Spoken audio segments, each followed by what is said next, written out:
নমস্কাৰ news now ষ্টুডিঅ'ত মই শ্ৰীমন্ত মাধৱ বৰুৱা চাওঁ আহক কি আছে আজি আমাৰ সংবাদ যোৰহাটত সুমনজ্যোতি শইকীয়াৰ কণ্ঠত হোবানে মোৰ গীত তথা ভিডিঅ' উন্মোচন নিউজ নাওৰ এক ৰিপৰ্ট এগৰাকী নৱম শ্ৰেণীৰ ছাত্ৰী যাৰ কণ্ঠত প্ৰাণ পাই উঠিল এটি বিহুসুৰীয়া গীত এই ছাত্ৰীগৰাকী হৈছে যোৰহাটৰ চিনামৰা নিবাসী সুমনজ্যোতি শইকীয়া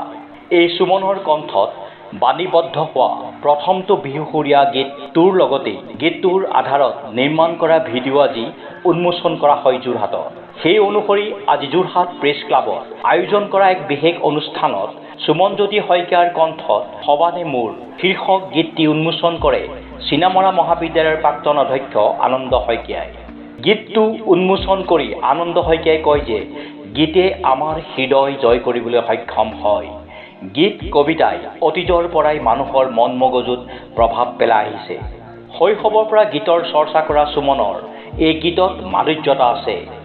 সুমনে গীতৰ সমান্তৰালভাৱে অধ্যয়নৰ ওপৰতো গুৰুত্ব দিয়া উচিত কিয়নো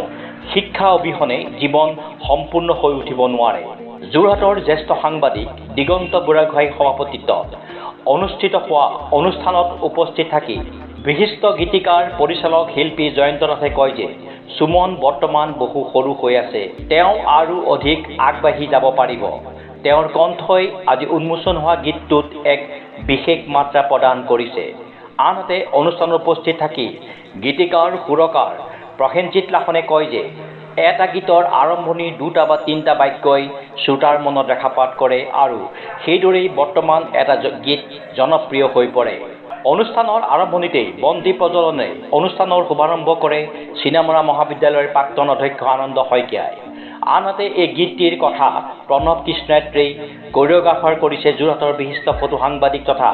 বিশিষ্ট ফটোগ্ৰাফাৰ লক্ষীন্দ্ৰ শৰ্মা LK সংগীত সঞ্জয় হাজৰিকা কেমেৰা ৰাজীৱ দাস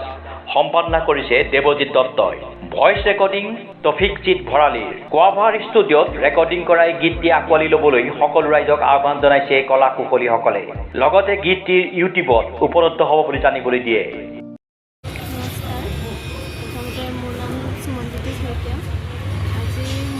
প্ৰথম গীতটিৰ শুভাৰম্ভণি হৈছে